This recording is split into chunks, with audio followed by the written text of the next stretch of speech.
Professor McGonagall waved her wand, and everything in the Transfiguration clubroom snapped back into place. "Do you know why I asked you to stay behind, Mr. Trollope?" she asked, turning her sharp gaze on Scott. "Rest assured, Professor," Scott said. "I haven't looked at anything beyond the textbook." Professor McGonagall studied him for a moment. "But you are very interested in Mr. Weasley's theory." "I am." Scott met her look without flinching.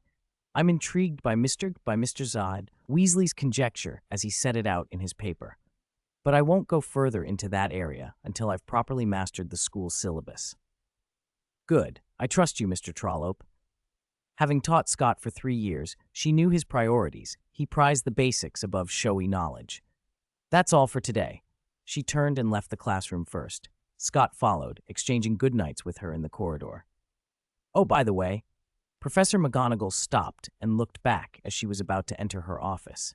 "Mr. Trollope." "Professor?" "Professor Flitwick has already shown off the birthday present you gave him more than once. If I remember correctly, his birthday is October 17th.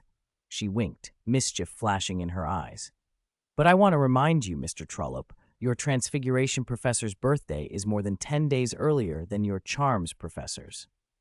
Without another word, she went into her office and shut the door, leaving Scott standing in the corridor, mildly stunned. Hogwarts professors and their petty competitions. He shook his head and headed for the stairs. Since McGonagall had brought it up, he ought to prepare something thoughtful to make up for giving Flitwick that painting on the pretext of a birthday present. Forgetting McGonagall's birthday had been his mistake. More importantly, he did the math in his head. There were only 5 days left until October 4th, McGonagall's birthday. What should he get her? Another painting on the same theme might feel perfunctory. McGonagall had done far more for him than a mere professor was required to. In Scott's eyes, especially given his previous life back in the Celestial Empire, that difference was closer to that between a mentor and a pupil.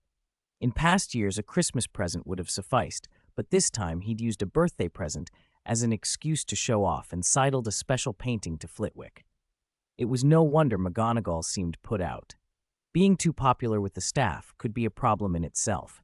He hurried down the stone steps, thinking of gifts. Meow. A cat's cry cut through his thoughts, and Scott's face tightened. As if on cue, Argus Filch appeared, Madame Norris slinking at his heels, the school lantern in his hand throwing pale light onto 2 identical bulging eyes, his and the cat's. "It's nearly curfew, Trollope," Filch said, a malicious smile exposing his broken teeth. "You'd best hurry back to the Ravenclaw common room, or you'll be starting detention tomorrow." Scott wasn't surprised by Filch's spite. He'd never liked anyone who could practice magic. "Nearly curfew? It's not quite time, is it?" Scott answered with an exaggerated smile and brushed past Filch and Madame Norris. Filch's grating voice followed him down the corridor. "I'll be watching. You'd better be back on time." "Oh, if you can," Scott replied coolly. He could evade Filch if needed, but he had more pressing matters than nocturnal wandering. Still, once he stepped out into the courtyard, he stopped, addressed the stone beasts without preamble. "Come out, Fred, George." 2 identical figures slipped out from behind the monstrous gargoyle, one on either side. "It really is you, Ravenclaw's hound." "When did I get such an awful nickname?" Scott scowled. "You must have made it up." "Not us," Fred protested, indignant. "It's been going around Ravenclaw for days." George shrugged. "We don't know who started it." "I don't know either," Scott said, frowning. He liked to think he was popular in Ravenclaw. No one should be spreading nasty nicknames about him. "Maybe you can find out yourself." The twins spread their hands with perfectly innocent faces. "Or ask Eddie. He must know and didn't tell you," Fred added. "Of course." Eddie. Scott decided to have a word with him later. "Well, goodbye, you two." "This is a beautiful night, and curfew's nearly here," George called after him. "Won't you join us for an adventure?" Fred teased. "No, thanks. Have fun." Scott walked on, but the twins kept at him. "Don't blame us if we don't help you write a letter introducing you to Bill." Scott stopped dead. The twins were grinning. He didn't belong to their circle. Fred and George weren't in the Transfiguration Club, but they seemed very well informed. He heard them chatter on. "It's okay. Percy has already agreed to help me," Scott said quickly, ignoring the remark. "Percy?" Fred sighed exaggeratedly. Clearly, Bill prefers us to Percy. The twins snorted. We're not even sure Mum and Dad would accept Bill having a boyfriend, one of them mused. Maybe we could help you convince them. A vein throbbed at Scott's temple. He was about to pull out his wand when the twins, delighted with themselves, ran off giggling. Scott put the wand back and exhaled. Very English, he thought wryly. He hurried toward Ravenclaw Tower, oddly determined. If he had to face Bill's family and the maze of introductions the twins imagined, perhaps it would be easier if he had a girlfriend to present. 22. Night conversation in a dark corner. On the walk back, a fired-up Scott had completely forgotten about preparing a gift. His head was full of thoughts about how to find a girlfriend quickly and start a sweet relationship. He ran through every girl he knew and found the situation awkward. In his previous life, he had been over 30. Now he was only 14. That mismatch between body and mind made things strange. He couldn't realistically fancy girls his age like a normal boy, and any older girl would probably look down on him. The 6th and 7th year girls seemed to regard younger boys like monkeys. Scott sighed and decided to leave things to fate. A gust of evening wind cleared his head. He remembered the 2 things he still needed to do: find Eddie to settle the score and punish whoever had been giving him that nickname behind his back, and prepare Professor McGonagall's birthday gift. Scott headed toward Ravenclaw Tower, then paused as he reached the spiral staircase. He detected the magic signature of 2 students hiding where the tower met the main castle building: Jasmine Travers and Caitlin Roll. Jasmine was a first-year Slytherin who made him uneasy. She was skilled at disguise. Caitlin was a first-year Ravenclaw who'd been involved in a spat with Jacob Kent and spent a lot of time near Travers. After the intel Eddie had gathered, Scott and his roommates had been watching these 2 and their pure-blood clique. It was curfew, and the 2 girls were hiding in a dark corner, suspicious. Scott pulled his wand from his robes and, with a quiet flick, cast a disillusionment charm on himself, so his color and texture matched the stone around him. He followed with a quieting charm. Then he left the tower and crept along the outer wall toward the corner where the girls were hiding. He stopped about 10 paces away and realized, with some surprise, that he hadn't seen or heard them until he'd used magic, because they were also under a disillusionment charm and a quieting charm or similar concealments. If he hadn't been unusually sensitive to magic, he would have walked right past them. He marveled at the girls' caution and at how thoroughly they'd been trained, but he also knew Travers's ability went beyond ordinary pure-blood advantages. At this distance, he could feel magic, and he suspected Travers could too. He could not risk getting closer. Pressed against the tower's stone, he took a small block of ebony from a warped lizard skin pouch at his waist. Placing the ebony in his left palm, he lightly traced a few silent transfiguration gestures with his wand. The ebony softened and reshaped into a little wooden bat, a skill he could perform now even without spoken incantations. That carved bat was still just wood, so Scott tapped the wand's tip against its back and engraved a few simple symbols. The grain darkened and a sheen of black fur appeared. Then the bat, indistinguishable from the real thing, took off and melted into the night. If Professor McGonagall had seen it, she would have been astonished. Scott had effectively carried out a multi-stage process similar to the conjecture in Bill Weasley's paper in the Transfiguration Club, an idea the club had thought impossible, blending transfiguration and runic work into a single silent demonstration. He didn't feel like showing off. This was the result of long, careful practice of basic transfiguration, not something to boast about. The bat flew to the brick crevice above the 2 girls' heads and hung upside down. Even with the quieting charm, at that close range, the bat could hear everything. Their voices, nearly whispered, reached Scott as clearly as if they were right beside him. "Jasmine, I'm not sure about this," Caitlin Roll said, anxious. "And I asked older Ravenclaws. They said Scott Trollope is not someone to be trifled with, and he's friends with Roger Davies." Scott's eyebrows shot up. Coincidence? Or were they really talking about him? "Don't worry, Caitlin." Jasmine Traverse's voice was soft and soothing, but the words were sharp. "Scott Trollope is nothing but a mudblood. This is the wizarding world. I just want to teach that arrogant mudblood a lesson. He needs to learn that our affairs are not for people like him to interfere with. Scott's frown tightened. He hadn't expected Travers to be so openly arrogant. But he didn't do anything, did he? Caitlin's voice trembled. No, he tried to speak to us more than once when we were with Jacob. That's the offense. His nerve to talk to us? A mudblood's offense. Jasmine's voice dropped, tender and persuasive. You promised you'd always help me, didn't you, Caitlin? 23. Scott is used to taking the initiative. Yes, Jasmine. Scott heard Caitlin Roll's voice tremble with apprehension. I'll do as you say. From the quaver in her tone, Scott could tell she was forcing herself to comply to please Jasmine Travers. Very good, Caitlin, Jasmine said softly, approvingly. Thank you. You'll always be my best friend. I'm so lucky to have met you. Caitlin's voice brightened at once. You're welcome, Jasmine. We really are best friends. Listening to her excitement, Scott felt as if a curtain had been drawn back. This was the legendary PUA, Travers's talent for manipulation in full effect. She already had Caitlin Roll in her grip. That's perfect. With Caitlin's help, I can breathe easier, Jasmine purred, all flattering words. But it's getting late. You should get some rest. Let's head back. Okay, be careful on your way back, Jasmine. Don't worry. Scott knew this was his cue to leave. The spot he'd been standing in was the only place from which the two could emerge. If he lingered, he might be seen.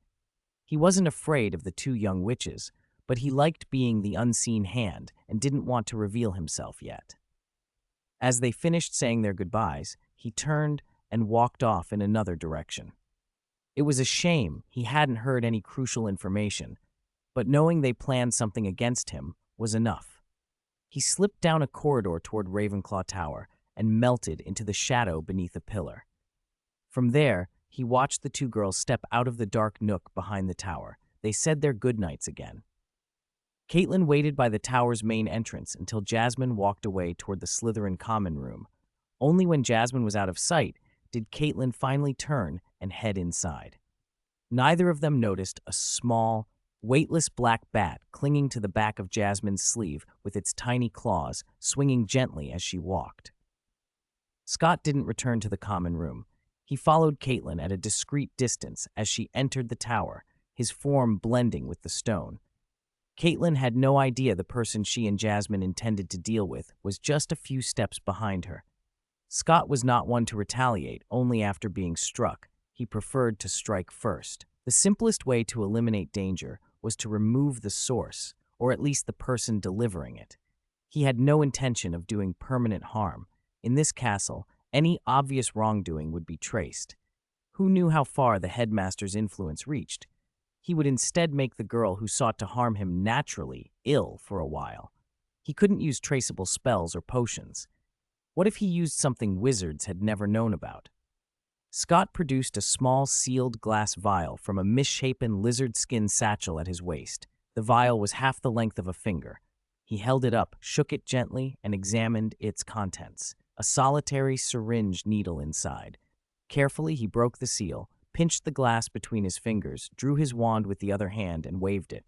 With a faint magical hum, the metal needle transformed into a black mosquito. The Aedes aegypti flapped translucent wings and darted out of the vial, heading straight for Caitlin on the spiral staircase. A few seconds later, Scott heard the soft, involuntary gasp he had anticipated. He stood motionless until the mosquito returned, reforming into a needle and dropping back into the vial. He listened to Caitlin's footsteps continue up the stairs, then slipped his wand back into its holster, resealed the glass, and descended. Outside at the Black Lake, he crouched on the shore and set the vial on the ground.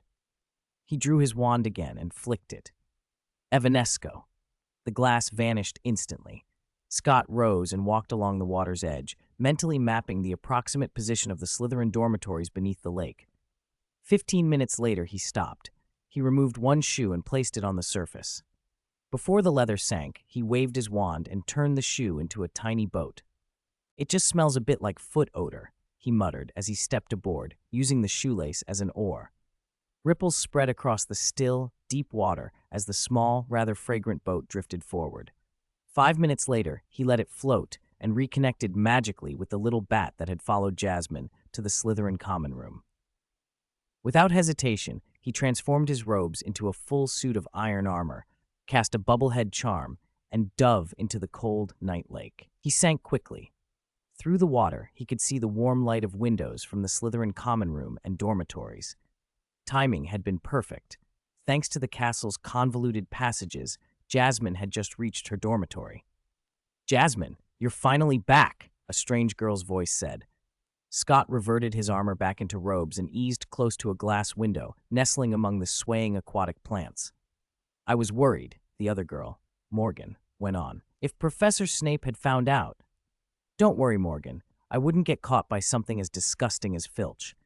Jasmine's voice, freed from her daytime cooing, sounded sharp and confident now. 24. To some people don't play by the rules. Scott watched the other girl in the shared dormitory through the glass partition. Morgan Avery, Jasmine Travers's companion. Inside, the two girls sat on the edges of their beds, unaware that a tiny black bat had wriggled down from Jasmine's sleeve and slipped into the folds of the dark green bed curtain. "How did it go, Jasmine? What did Caitlin say?" Morgan asked with a smile. "She'll do as I tell her." Jasmine replied, confident. "That's so like you, Jasmine." Morgan giggled. "That silly roll girl, Caitlin, still thinks she's your best friend." Jasmine laughed. "It was luck meeting her on the Hogwarts Express. If it weren't for that fool, I wouldn't have been able to win over those purebloods in Ravenclaw." "It really was lucky. You only complained a little, and she volunteered to help you teach Jacob a lesson," Morgan sighed. "Why haven't I met someone like her?" "Humph, you can only envy me." Jasmine teased, then suddenly stood and crossed to Morgan's bed. She lowered her head and looked her straight in the eyes. "But I won't let you surpass me, Morgan." Her voice chilled as she reached out and lightly scratched Morgan's cheek with a fingernail. "There can only be one leader." Morgan blinked, then gripped Jasmine's hand and forced a smile. "What are you talking about, Jasmine? I was joking. I would never want that. I just want to follow you." Jasmine held Morgan's hand for a long moment before looking away. She sat down beside her and rested her head on Morgan's shoulder. "Morgan, oh Morgan, since your grandfather followed the Dark Lord in his school days, and your father eagerly joined the Dark Lord back then, can't you follow me forever too?" "Of course I will." Morgan turned to her, all deference. "We've known each other forever, right? I never realized someone could be as brilliant as you. You'll do amazing things, Jasmine. No, Lady Travers." "No, keep calling me Jasmine, Morgan." Jasmine raised a hand and smoothed Morgan's hair. "You're an Avery, noble and pure blood. I would never make you kneel and kiss the hem of my robe." Before Morgan could answer, Jasmine stood again and went to the dormitory window. Scott listened to her words through his earpiece and watched the girl's pretty face twist with something like bitterness. "I never went to Azkaban to see my father," Jasmine said softly. "That's the price he paid for following someone else. But I'm different." She turned back to Morgan. "I decided long ago that I want everyone to follow me." "You will, Jasmine," Morgan breathed, a little breathless. "You're so smart, so powerful, and besides, we're only a low-grade girls group right now, so we won't attract Dumbledore's attention." "Right," Jasmine agreed. "Most wizards look down on witches. They always think they're stronger than us, let alone take seriously our little playtime among girls." Scott clicked his tongue quietly. Was this really an 11-year-old? For a moment, he even suspected there might be another ambitious transmigrator trapped in that childish body. But then there was Jasmine's usual naivete and that embarrassingly Chunibyo line he had just heard, and he dismissed the thought. Still too innocent, becoming the next Dark Lord wasn't done by forming sister cliques and bullying classmates. Inside the dormitory, the two girls finished their solemn plotting and settled into chatter and giggles. "Oh, right, Jasmine. Aren't you tired of playing with that Jacob kid yet?" Morgan asked with a cruel little smile. "I'm worried his body won't hold up if you keep going. It wouldn't be good if the professors found out." "What the?" Scott strained to hear. "You're right. Although I only use minor jinxes when I teach him a lesson, problems will arise in the long run," Jasmine said irritably. Relief flooded Scott. So Jacob wasn't some superhuman prodigy.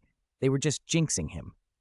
"I'm already tired of it," Jasmine continued, indifferent.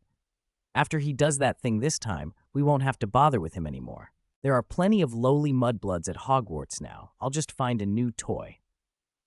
Morgan clucked and giggled like a hen. You're terrible, Jasmine. If those mudbloods received your invitation and saw how many pretty girls are in our group, they'd jump in without thinking.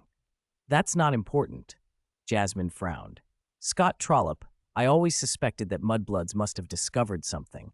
I can't stand the way he looks at me. He looks down on me. It offends me terribly. All right, don't be angry, Jasmine. Morgan hurried to soothe her. Haven't we already planned it? If everything goes right, we'll teach Trollope a lesson he'll never forget. He won't be so smug anymore. Right, no matter if he's a genius or not. Jasmine gripped the bed curtain until her knuckles went white, her voice sharp. Lowly mudbloods can never look down on noble purebloods. Scott listened, almost laughing. He wanted to hear exactly what sort of lesson they had in mind. Then he'd give them a lesson they wouldn't forget, something to make their immature minds understand how dangerous the world could be. After all, in this world, some people don't play by the rules. Scott lay still among the water plants at the bottom of the Black Lake, listening to the two girls' conversation through the bat he had smuggled in. Jasmine Travers's voice was edged with impatience. Soon, she said, Trollope, that mudblood, will be disgraced before long. What Ravenclaw Transfiguration genius. Mudbloods belong in the mud. Morgan Avery, who came from an old family and had slipped neatly into the role of follower, purred her agreement. Of course, no mudblood could ever be a genius like you, Jasmine. Her flattery was almost theatrical, delighting in the part. If you ask me, it's Dumbledore's fault. Too fond of associating with muggles. Hogwarts is going downhill. It's impossible that someone like that could be called a genius. All right. Jasmine waved one hand dismissively. Don't bother with those unsophisticated fools. If it weren't for the triumph in her voice, a listener might have taken her at her word. But the exchange sounded to Scott like two children playing at cruelty.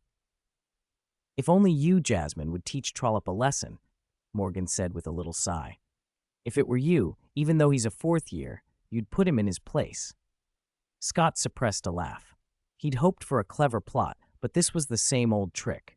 Caitlin Roll, manipulated by Jasmine, would stage an injury to frame someone. This time they planned to manufacture something worse, to present Scott as a predator who'd attempted to assault younger girls. Impossible, Scott thought. Thanks to him, Caitlin Roll would be in a hospital bed for a while starting tomorrow. Even if she weren't, and even if Scott knew nothing about it, he didn't believe he'd be fooled by such an obvious ploy. A chill reached him then, both from the cold water and from the stupidity of it all. It was late September in the Highlands. There was no need to be submerged at the bottom of the lake listening to a worn-out scheme. He hadn't felt the cold until just now. He stole one more look at the girls framed behind the glass, then turned and swam a short distance, fishing his wand from where it was tucked against his chest. Ascendio. The charm took him up in a single, fast burst. He broke the surface, and the night air hit him. The little boat, an enchantment of a shoe, was still afloat. He climbed aboard, shook water from his hair, and rowed in one smooth stroke to shore. Once ashore, he restored the shoe to its ordinary shape, cast a warming charm to dry his clothes and hair, put his shoes back on, and slipped a disillusionment charm over himself. Blending into the night, he headed for Ravenclaw Tower. Those two pure-blood girls could be grateful Hogwarts protections kept him out of their window. Hearing them call him Mudblood from only a few feet away had made his temper thrum. If he'd been able to get past the castle wards, he would have made them remember the night. But revenge didn't need to be desperate. Scott told himself he could wait. He drifted through the castle with light feet, making a wide detour to avoid the Weasley twins and Filch's persistent patrols, and slipped back into Ravenclaw Tower. His three roommates were asleep. He stripped out of his soaking robes, downed a bottle of a refreshing cold potion, and rushed into the dormitory bathroom. Hot water sprayed over him, steam fogging the room. The potion's buzzed warmth mixed with the shower's heat until he felt some of the chill lift. He changed into dry pajamas and, still feeling the potion's side effects, dozed off. Morning in Ravenclaw erupted into chaos. A first year meant only to wake her roommate, Caitlin Roll. She drew back the bed curtains and screamed so loudly everyone in the common room heard. The scream cut through the tower and summoned every nearby student. By the time Prefect Eva Taylor arrived, levitating Caitlin out of the dormitory, the sight stunned the students into silence. Caitlin floated between them, barely conscious. Her exposed skin was covered with a dense rash and countless dark spots of dried blood. The sight was terrifying. Nobody dared come close. Even Eva and Penelope, the sixth-year prefect who'd rushed over, kept a respectful distance as they prepared to send her to the school hospital. "Please make way," Penelope called, voice tight as she and Eva steadied Caitlin. "We need to get Miss Roll to the hospital." Scott stood at the top of the stairwell that led down from the dormitory and watched the commotion unfold. Caitlin's pale face and the angry, spreading blotches made the scene feel unreal. Students murmured. Some crossed themselves. Nobody could tell yet what had happened, or whether it was accident, sabotage, or something worse. But for Scott, the two girls plotting from the lake took on a new, jagged edge as the prefects carried Caitlin away. 26, Earl 26. Repeat the old trick. Destroy evidence. After Caitlin Roll had been carried away, the students who had watched the scene dispersed back to their dormitories. "What on earth happened?" Eddie asked, sounding excited. "Do you think Roll's roommate cursed her in her sleep or put poison in her water?" Roger, striding ahead, turned and shot him a sharp look. "Don't speculate wildly, Eddie. That sort of talk will ruin Ravenclaw's reputation." Eddie shrank back. "Poor Roll. I really hope she's all right." Milton sighed, his face drained of color. "Don't worry, Madame Pomfrey will fix her." Scott offered a casual reassurance only he knew was false. Later, the roommates, roused by the screams, went to wash up. Scott, having already finished, returned to the dormitory to fetch some books, then slipped down to the common room. "Good morning, Scott," Luna said in her usual otherworldly voice. She was standing by a window, looking out toward the Black Lake. When Scott passed, she turned and greeted him. "Good morning, Luna," he replied with a smile. Luna regarded him with her large silvery eyes. "You seem to be in a good mood today." Scott paused, studying her. "Can you really see what I'm feeling?" "What?" Luna tilted her head. Her puzzled expression made him laugh softly. "Never mind. I'm off, Luna. Goodbye." "Goodbye," she replied, waving. Scott left the common room, ran down the spiral staircase, and walked out of Ravenclaw Tower. He made his way through the castle corridors and up to the second-floor wing where the Hogwarts School Hospital was located. He didn't go to the hospital, but instead slipped through several passages until he stopped in front of a disused classroom at the end of a short corridor. He had already slipped a small mechanism into a seam between the bricks in that corridor's wall. The commotion around Caitlin Roll's illness had spread. Scott was certain that if Jasmine Travers and Morgan Avery had heard, they would head to the hospital, and the corridor beside this classroom was on the route from the Slytherin common room to the hospital. Scott closed the classroom door, crossed to the window, and opened it. From a pouch at his waist, a bag made from the skin of a deformation lizard, he pulled a piece of ebony and, with a practiced compound transfiguration, changed it into a sparrow. The sparrow flew out and landed on the outer windowsill of a window that overlooked the corridor. He then took 2 small glass vials from his bag and, using the same trick, transfigured 2 needles into Aedes aegypti mosquitoes, keeping them contained in the vials for the moment. He waited. With the sparrow's eyes and hearing linked to him, he listened for footsteps in the side corridor. Hogwarts's ancient enchantments made detecting magic directly difficult, so he cast a supersensory charm on himself to sharpen his senses. Even so, the castle's built-in magic still interfered, another reason for the clumsy ruse. After 20 minutes, he thought he heard approaching footsteps. He cast the supersensory charm once more and smiled faintly when he got a clear sense of his targets. Scott opened the vials and sent the 2 mosquitoes out through the crack under the classroom door. Through his connection with the sparrow and the enhanced senses, he watched them thread down the corridor after Jasmine and Morgan. As they drew near, the mosquitoes slowed and their buzzing grew faint. They split up, dropped to the girls' ankles, and bit. Ankles were awkward to swat at. The victims would have to bend, giving the tiny insects time to escape. When the girls bent, the insects flew to the wall and vanished into the brick seams. The tiny mechanism Scott had hidden in the seam was triggered by the insects. It snapped open and released a swarm of real biting midges. The sparrow and Scott were too far to catch the girls' words, but they heard the two girls shout and saw them fling a few defensive spells at the midges before storming off in anger. Scott stayed in the empty classroom until the two mosquitoes returned and slipped back into their vials. He flicked his wand and murmured, "Evanesco." The vanishing charm did its work. He always trusted Evanesco to erase traces. Then he used the same charm to make the sparrow and the little mechanism disappear, leaving no visible evidence behind. After morning classes, Scott and his roommates ate lunch together. Returning to Ravenclaw Tower afterward, they found students clustered, blocking the entrance to the common room. "What's going on?" Scott asked two sixth years nearby.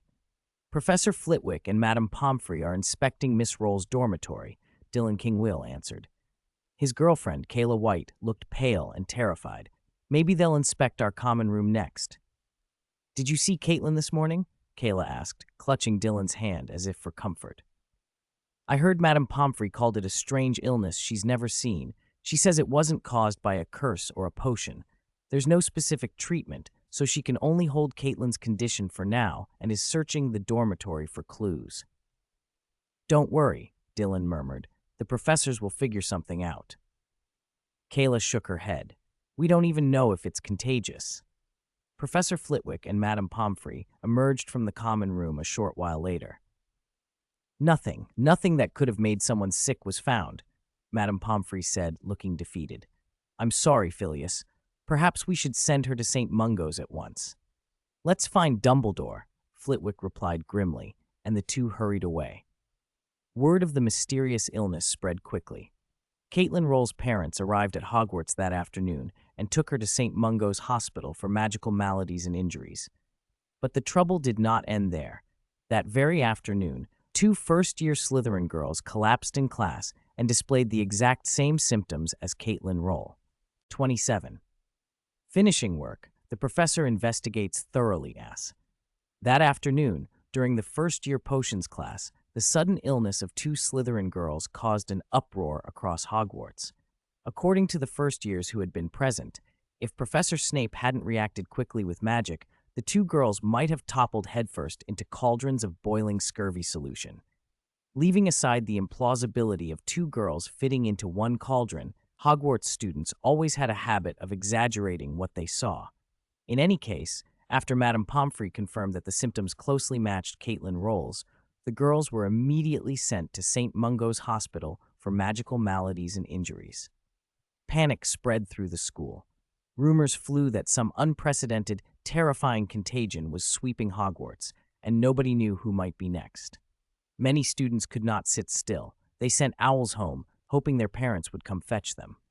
Scott, walking alone through the chaos of the castle, knew the professors would soon move to restore order, but he needed to use the confusion to do something that would eliminate a hidden danger. In a corridor leading to the dungeons, three anxious Slytherins hurried past. "I've already written to my father. He'll come as fast as he can," Draco Malfoy called loudly, his face wrapped in a dark green scarf. "My father will too. And mine." Gregory Goyle and Vincent Crabbe echoed him. The two boys, resembling trolls more than teenagers, had their heads tightly wrapped in scarves so only narrow slits showed their eyes. The three of them were flustered, unaware that Scott, also hurrying, had disappeared after passing a thick pillar. "Hurry, Crabbe, Goyle," Malfoy urged. "We'll stay in the common room and wait for our fathers to pick us up." Concealed by a disillusionment charm, Scott followed them at an unhurried pace, winding deeper into the dungeons until they reached the Slytherin common room. He leaned against the wall and watched as the boys shouted the password and slipped inside. Scott had a bat he'd left in Travers's dormitory the night before, but it could not move under his control, yet. He drew his wand and murmured, "Supersensory charm." Under the charm's influence, Scott felt the bat stir in the folds of the bed curtains. It flapped free, flew through a hidden owl passage in the ceiling, and into the Slytherin common room. "Evanesco," he whispered, and the bat vanished. Immediately, he sensed Snape's magic approaching. Using the castle's labyrinthine passages to his advantage, Scott slipped into twisting corridors and put distance between himself and the professor. When he returned to the Ravenclaw common room, he was spotted by Professor Flitwick. "Oh, where have you been, Scott?" Flitwick looked haggard and anxious, but relief washed over him at the sight of Scott. "Sorry, Professor," Scott said. "You shouldn't be running about at a time like this." Flitwick rebuked him gently, but didn't press him on where he had been. "Headmaster Dumbledore is taking this very seriously. The staff will investigate thoroughly today. You should stay in your dormitories and not go out. I've already told the prefects." Scott felt the weight of Flitwick's trust, and a sliver of guilt pricked him. But it was only guilt. He had no regrets. The common room was nearly empty. Most students were hiding in their dormitories. On a sofa sat Kayla, sobbing, while Dylan knelt before her, holding her hand. "Don't worry, Kayla," he murmured. "So far, it's only 3 people. Maybe it isn't contagious." "No, it is contagious, just like I said at lunch," Kayla replied, already terrified. She seemed to discover a talent for gloomy predictions. Scott passed them and took the stairs behind Rowena Ravenclaw's statue back to his dormitory. When he pushed the door open, Milton stood up, eyes red-rimmed. "You're back, Scott. I was worried, but Roger said there was no need to look for you." Scott, accustomed to Milton's melancholic nature, offered a dry, "I'm fine, Milton, thanks." Milton smiled and then sighed. "With something like this happening, what will become of Hogwarts?" "Don't worry," Roger said from his bed, one leg propped up as he flipped through a Quidditch magazine. He sounded optimistic. "Dumbledore and Professor Flitwick can handle it." Eddie was busy arranging a stack of bottled goods. "I think this is a good thing," he said, meeting their curious looks. "Those 3 girls always stick together.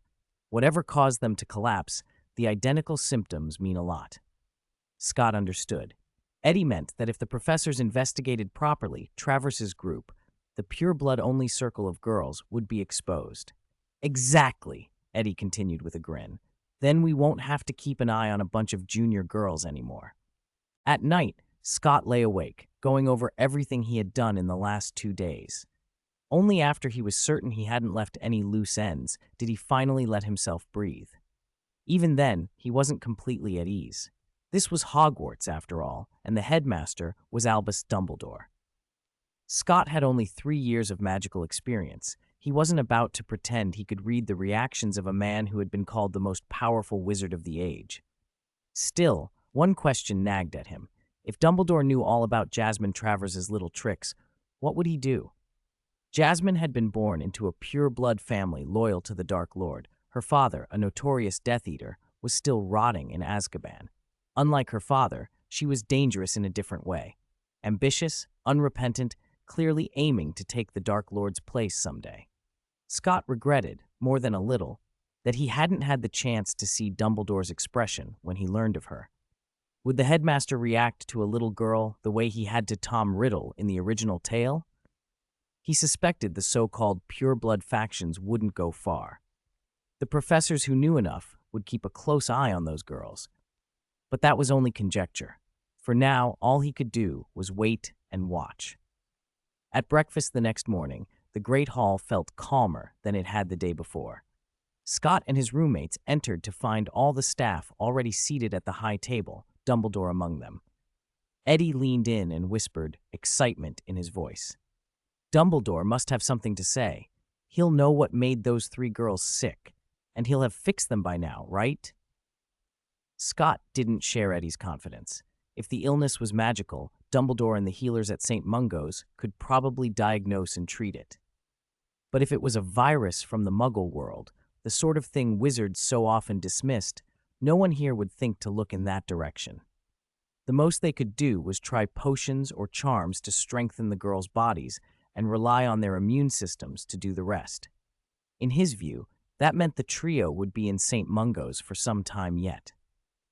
Students were gathered at their house tables, murmuring to one another. Dumbledore's presence had driven away much of the panic. As long as he was there, people felt steadier. Professor McGonagall tapped a silver spoon against her goblet 3 times. Quiet. Her stern gaze swept the hall, and instantly the room fell silent. Dumbledore cleared his throat, about to speak, when Gilderoy Lockhart sprang to his feet, grinning as usual. "Hello, everyone," he called, flashing his immaculate smile. I see a number of sad faces this morning, which deeply pains Hogwarts' most popular professor, me, of course, Professor Lockhart. He wore one of his garish robes and held himself with theatrical confidence. The other professors watched him with various mixtures of amusement and dismay. Snape's face was an expression of pure loathing, as though he were regarding a flobberworm. McGonagall kept glancing at Dumbledore with a look that mixed irritation and indulgence. For some reason, Dumbledore made no move to stop Lockhart. Lockhart beamed on. I, Gilderoy Lockhart, 3rd Class Order of Merlin, honorary member of the Dark Arts Defense League, 5-time winner of Witch Weekly's Most Charming Smile Award, do not rely on my smile to ward off banshees. He waited for laughter that didn't come. Even his usual admirers were too preoccupied to clap. That prat, Roger muttered under his breath. Can't he see everyone's waiting for Dumbledore? Lockhart ignored the cold reception. All right. I know you're worried, but remember, we have an expert in defense against the dark arts right here at Hogwarts. He spread his hands as if to embrace the whole hall.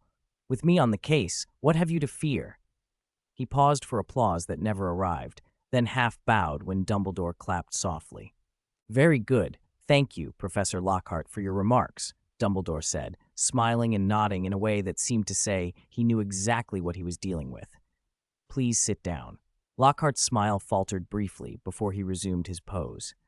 Dumbledore rose and addressed the students. The hall quieted further. Every eye was on him. Our students, Miss Roll, Miss Avery, and Miss Travers, were taken to St. Mungo's Hospital for magical maladies and injuries yesterday, he said calmly. They were suffering from an unknown illness. A ripple of apprehension moved through the hall. Dumbledore continued, his voice steady. At present, we have not determined the cause, nor have we developed a specific targeted treatment. Faces fell again. Dumbledore raised a hand. Fortunately, none of the 3 young ladies is in immediate danger. According to the healers at St. Mungo's, with conservative care, they are expected to recover within 3 months, at which point we shall welcome them back to Hogwarts. Relief, near tears, spread through the tables. Thank Merlin, someone exclaimed. Milton wiped his eyes aloud, voice trembling. Thank goodness it's not fatal. As cheers began to rise, McGonagall tapped her goblet once more to restore order. While this news is reassuring, do not forget that the cause remains unknown. Dumbledore's expression was grave. I ask all students to remain vigilant. If anyone discovers anything that might be a clue, bring it to me or to one of the professors. I can assure you we will not be stingy with extra points for helpful information. 29-029. Snape's Potions Class. Finally, one more thing I want to stress, Dumbledore told the students. Although we have yet to determine the exact cause of the illness that affected those 3 students, the healers at St. Mungo's Hospital for magical maladies and injuries have assured us that it is not contagious between humans. Of course, Scott thought, if this disease spread from person to person, everything would blow up and draw far more attention, exactly what he did not want. It turned out to be a Muggle virus transmitted only by certain kinds of mosquitoes. Relief spread across the great hall. Smiles appeared on many faces. Just as a ripple of cheer began to build, Dumbledore held up a hand. This does not mean we know the transmission route, he warned. I therefore ask that everyone remain vigilant. The would-be cheers died instantly. Next, to prevent any recurrence, we will do everything in our power. He gave the students a reassuring smile. First, our esteemed matron, Madame Pomfrey, and your potions professor, Professor Snape, will investigate this illness. I have every confidence they will develop targeted treatments and potions soon. Madame Pomfrey and Professor Snape both nodded. Excellent, Dumbledore said, encouraging them further. Our caretaker, Mr. Filch, and gamekeeper, Mr. Hagrid, will thoroughly clean Hogwarts and its grounds, dealing with any insects and small animals, such as rats, that might spread disease. Dumbledore laid out the cleanup plan methodically, but Scott had stopped listening. As the instigator of this whole mess, he wasn't worried about contagion. In fact, most of the immediate dangers aimed at him had been neutralized. Only one issue remained. He glanced toward the end of the long table where Jacob Kent sat. He still remembered Jasmine Travers telling someone to let him finish that thing, but Scott didn't know what she'd asked Jacob to do, or whether Jacob would still carry it out. Jacob, who had been looking down, sensed Scott's stare and lifted his head to meet his. Scott offered a faint, almost imperceptible smile. Jacob's eyes flickered, then he looked away. Scott watched him a few more seconds before turning his attention elsewhere. He couldn't risk making any more moves with Jacob. Every action leaves a trace, and the more one does, the easier it is to be found out. He wasn't worried, though. From a wizard's magical state, he could read a lot, and Jacob was clearly intelligent. By now, Jacob wouldn't dare to act rashly. When Dumbledore finished, the students made their way to breakfast. Afterward, the other house heads, except Professor McGonagall, called some students from their houses. The official reason was physical exams for those who had been in close contact with the 3 patients, but Scott noticed something else. Most of the students being called away were young witches. The professors had already found Travers's small group. Scott's roommates noticed too. "I told you," Eddie crowed, winking at Scott and the others. Scott and the others ignored him and headed for the potions classroom in the dungeons. Ravenclaw still shared potions with Hufflepuff. The students arranged themselves in their usual groups, and with Professor Snape not yet in the room, everyone chatted eagerly about Dumbledore's announcement. Scott and Milton sat together. Roger had apparently run into a Hufflepuff girl. He and the girl sat in front of Scott and Milton, whispering. Roger's ex, Miss Mill, who sat nearby, kept turning to glare at them. "We should be brewing an antidote today," Milton said, flipping open his textbook. "I need to go over the steps again."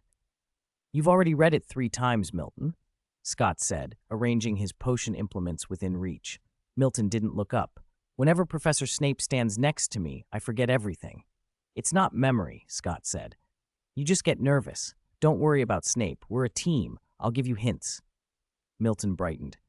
"Thanks, Scott, but I still need to read it again." Scott smiled wearily. It was always like this.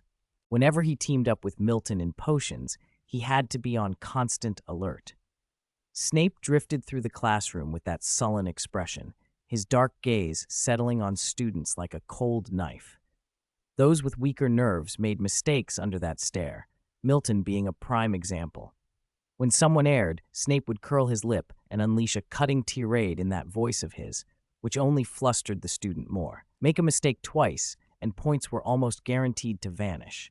Scott suspected Snape used the intimidation to hunt for opportunities to dock points from the other houses. Milton seemed to be one of Snape's favorite targets. Thankfully, Scott usually managed to steady him in time, which probably only earned Snape's disapproval. As for Scott's own potions, they were neither exceptional nor terrible. He could follow a recipe precisely. Rigid, lacking creativity. Snape had once sneered at him. Scott shrugged it off. He had no desire to become a master potioneer. Being able to brew from existing recipes was enough. Silence. The classroom door was thrown open. Professor Snape stalked in. His black robes billowed behind him like a cloud of ink. His dark, hollow eyes swept the room. No one dared meet his gaze. "Open your textbooks," he said. "Antidotes. I assume you have reviewed your notes. Now, one student from each group forward to collect your potion ingredients." Hearing Professor Snape's command, the students sprang into action. "I'll go," Scott volunteered, rising. "All right," Milton said with an embarrassed smile. "Thank you, Scott." Scott preferred to keep his distance from Snape unless absolutely necessary. He walked to the cabinet at the side of the classroom and began gathering the potion ingredients. The others moved efficiently as well. By 4th year, nobody wanted to be caught fumbling and lose house points. Once everyone had returned to their benches with the required materials, Snape flicked his wand and notes appeared across the blackboard behind him. "Very good," he said. "Now, brew according to the steps on the board." Scott and Milton quickly looked up and used their quills to mark any differences between Snape's instructions and their textbooks. A true potion maker always optimizes the brewing process. 4th years had learned from experience that Snape's blackboard was the rule in potion class. Scott reviewed the steps for the antidote potion, discussed a few points with Milton, and the two divided the work. Snape began his usual pacing, moving silently around the room, stopping occasionally to stare with that oppressive glare. Whenever he passed Milton, the younger boy visibly shrank, barely daring to breathe. Scott had to split his attention to keep Milton from fumbling in panic. Fortunately, Milton had been through this before. He knew to stop whenever his mind blurred. It made him slower, but it kept him from making careless mistakes. Snape walked past him several times and once leaned in too close, watching his hands.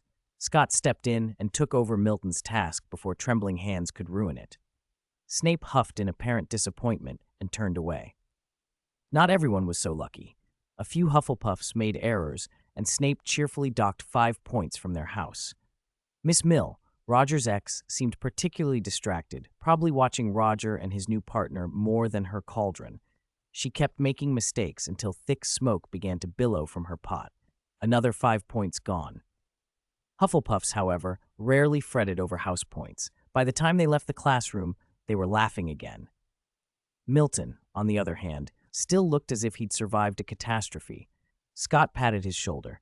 "It's over. We got an A. Acceptable. Let's forget the antidote and hurry to History of Magic. We can relax there." "Oh, right, History of Magic." Milton snapped back to himself, stowing his magical drafts and potions into his satchel and pulling out History of Magic. He brightened instantly, hugging the thick book. Milton loved Bin's class, even if the professor's ghostly monotone could be soporific. Milton had a knack for turning dry historical accounts into romantic, cinematic scenes. He'd even written more than 30 cello pieces inspired by those stories. Because Ravenclaw shared History of Magic with Slytherin, Roger had already rushed into the classroom before the bell. Scott noticed he didn't have a textbook. "You didn't even bring one," Scott said, glancing at the copy of Magical Drafts and Potions in his own hands. Roger casually waved his wand. "Geminio." A duplicate of Scott's book appeared in Roger's arms. He grinned and leaned in to whisper, "We're trying a new formation this afternoon. Do you and Milton want to come and watch?" "A new formation?" Scott asked. "Chose the Seeker now, right?" he added. Carson, a 7th year, had stepped back from the position as he neared graduation. Cho Chang had taken over. "Yes, Cho's not bad," Roger said, nodding. "Honestly, better than Carson. Want to watch? Maybe you can give us some tips." Scott and Milton were both curious, so they agreed. "I'll come," Scott said. "I only have arithmancy this afternoon." "I have divination," Milton added. Later, after arithmancy, Scott dropped by the dormitory and then made his way to the Quidditch pitch. Milton was already seated in the stands, still carrying his satchel. "Did you come straight from divination?" Scott asked. "Yeah," Milton said, looking a little unsettled. "The atmosphere in Trelawney's class was heavy today." "What did Professor Trelawney predict this time?" Scott asked. Milton hesitated, then did a mild imitation of her voice. "Shadows have fallen over Hogwarts, and someone will suffer misfortune after Halloween." Scott smirked. It sounded like the usual dramatic pronouncements, and it fit, worryingly, with the original Chamber of Secrets legend. "You should be used to it," he said. "Professor Trelawney loves sensational forecasts." "I hope nothing happens," Milton said. "Nothing will," Scott replied, confident. He'd already decided to head off any danger before it could escalate. If his plan worked, the only casualty would be a cat. The Ravenclaw team flew out from the changing rooms and began circling the pitch. Roger kept waving at Scott and Milton. Scott, however, suddenly squinted and stood up, wand in hand. Milton noticed the change and asked, "What's wrong?" Scott tapped his wand against his throat. "Sonorous." His voice boomed across the pitch. "Roger, jump down immediately. There's something wrong with your broom." By mutual trust and instinct, Roger turned and leapt off his broom without hesitation. Scott flicked his wand and shouted, "Wingardium Leviosa!" The levitation charm caught Roger as he fell and held him suspended in midair. At that same moment, Roger's broom began to spin wildly where he'd left it, black smoke curling from its handle. What happened? The sudden change on the pitch left the players hovering in the air, bewildered. "Quick! Everyone, disperse!" Captain Bruce was the first to react, shouting for his teammates to get away from the broom that was now trailing black smoke. Fortunately, the players were seasoned Quidditch athletes. They obeyed, accelerating and peeling away. From the stands, Scott watched with a grim expression. Roger's broom still careened wildly, locked on Chambers, a second year who couldn't shake it. The black smoke thickened, sparks flaring. "Merlin!" Chambers cried out in panic. "Don't panic." Bruce, as captain and beater, surged toward him and swung his bat at the broom. "Scott!" Roger, who had already landed on the pitch, shouted up. Scott whispered a charm, waving his wand at a long wooden bench in the front row. A piercing eagle cry echoed, and the bench transformed into a giant eagle that shot forward like lightning. Its talons seized the out-of-control broom, and it beat its wings, lifting the broom high. "Well done, Scott!" Roger leaped, shouting. "Nice one!" "That's amazing!" Bruce pumped his fist. The players were about to cheer. Bang! A deafening explosion shattered the moment. To everyone's horror, the broom detonated, and the transfigured eagle was blown apart. The enchantment immediately collapsed. The eagle became countless wood chips that fell, mixed with fragments of the broom. Merlin's beard. Roger stood frozen, cold sweat beating at his temple. "Damn it! Who did this?" Bruce was white with fury. "This is murder, an assassination attempt on our players." The others grasped the gravity of the situation and dropped to the ground. Scott and Milton raced down from the stands together. "Why? Why would anyone do this?" Milton panted, eyes wide and terrified.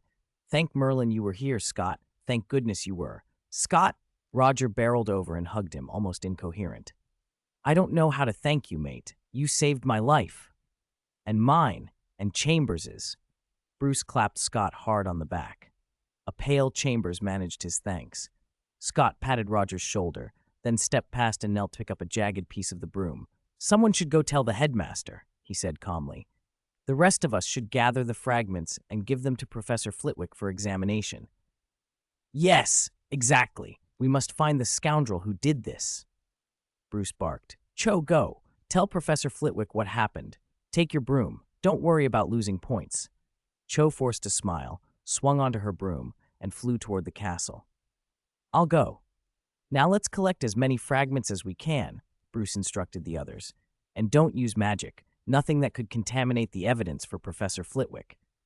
They all responded and began searching the turf for pieces. Roger crouched beside Scott. "You calm now?" he asked softly. Scott was still picking through wreckage, focused. "Now that the panic's over," Scott said, "this isn't quite as straightforward as Bruce makes it out to be."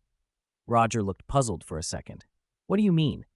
"There was more than 10 seconds between the smoke and the explosion," Scott answered. "It felt less like an immediate kill spell and more like a warning." "So the culprit had some measure of restraint," Roger said slowly. "Maybe they don't want Azkaban yet." "You?" Roger blinked. "You sound like you know something, Scott." "I don't, yet," Scott smiled. "No proof, but I think we'll find it soon." "All right," Roger sighed. "I trust you." "Are you all right?" a high voice squealed. Professor Flitwick had arrived, Cho returning with him, both on brooms, descending over the pitch. The students clustered around the tiny, anxious professor. "Quiet, everyone," Flitwick called. "Davis! Trollope! You two, come here first." Scott and Roger stepped forward together. "Professor, these are fragments of Roger's broom." Scott handed him several larger shards wrapped in a handkerchief. Flitwick took them with a trembling hand. "Very good, Scott. You sensed the danger and used excellent charms and transfiguration to deal with the crisis." He waved his wand emphatically. "For that, I award Ravenclaw 50 points." "Nice one." A ripple of cheers and applause went up for Scott. When it died down, Flitwick set to work examining the debris. He produced his wand and cast a series of charms on the pile of fragments, glowing colors shifting across the splinters. "This is difficult," he murmured. "The broom's been blown to bits. It's going to be hard to see what was done to it." Scott and the others watched intently, trusting Flitwick to find an answer. The little professor paused and then began a succession of unusual, obscure charms. Scott listened carefully. Some of the incantations were unfamiliar to him. "Very good. Yes, that's it!" Flitwick exclaimed suddenly. Scott felt the leftover magic on the fragments shift under the old wizard's touch. "This wasn't done by a charm. Certainly not any dark arts charm," Flitwick said, peering closely. "If I'm not mistaken, someone tampered with this broom using a magical item imbued with a powerful curse." 32. Conversation with Dumbledore. "A magic item?" Scott looked down at the pile of fragments on the ground. The magic of many enchanted objects doesn't necessarily reflect the magic of the person who used them, which made finding the culprit all the harder. A commotion was rising from outside the Quidditch pitch. Scott looked up to see Headmaster Dumbledore and Professor McGonagall striding across the lawn, followed by a throng of students who'd come to watch. The disturbance had been impossible to miss. Something had exploded in the air above the pitch. Then Cho Chang had broken the no-flying rule by sweeping into the castle on her broom. Before anyone could stop her, she had darted into Professor Flitwick's office and emerged with him. By now, most of Hogwarts probably knew something major had happened. "Phileas," Dumbledore called from a distance. "What happened?" "Oh, you're here!" Professor Flitwick turned and waved. "Albus, Minerva, come and see this." Dumbledore and McGonagall hurried over and followed Flitwick's gesture to the scattered remains on the ground. "This is?" Professor McGonagall's eyes widened. "A flying broom?" Flitwick nodded. "Yes, Davis's broom exploded just now. Luckily, Trollope noticed something was wrong with it beforehand." He went on at length, praising Scott for his quick thinking. "Amazing," Dumbledore said, smiling at Scott. "May I call you Scott, Mr. Trollope?" Scott returned the smile politely. "Of course, Headmaster." "Oh, child, you must call me Professor Dumbledore," the headmaster replied with a kindly air. "I've heard of you for some time, Scott. Many professors have spoken well of you in passing, especially Phileas and Minerva." Scott didn't feign modesty. He smiled with confidence. "That's an honor." This was his first real conversation with Dumbledore, and Scott already understood there was no point pretending. The old man's bright blue eyes seemed to see straight through most people. Not by legilimency, Scott suspected, but through experience, wisdom, and a rare perception of magic. Scott had a solid feel for such things himself. He wasn't worried that Dumbledore would pry into whatever little mischief Scott had caused before. Magic was subjective, and a strong, steady mind masked much. "You are indeed an excellent student, and your presence of mind was commendable," Dumbledore said with a sigh.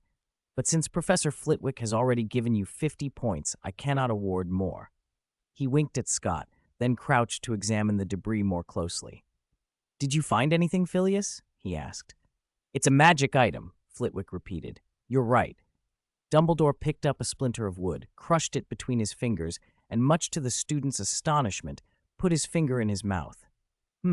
It tastes like a curse." He smacked his lips as if sampling a confection, evaluating the fragment. Scott watched, both surprised and unsurprised. Dumbledore did odd things, and people often mistook that for madness. But Scott knew better. This was a man whose unconventional methods hid deep mastery. "You did very well," Dumbledore added. "Although," he turned to Flitwick, "Mr. Davis, where was your broom before this?" "In the dormitory, Professor," Roger replied. "Phileas, I'll need to see your dormitory." "Have a look around, Davis," Flitwick said. "Go ahead," Dumbledore said, stretching lazily. "I think I've gathered enough for now. Besides, it's almost my fixed afternoon tea time." "Albus," McGonagall chided disapprovingly.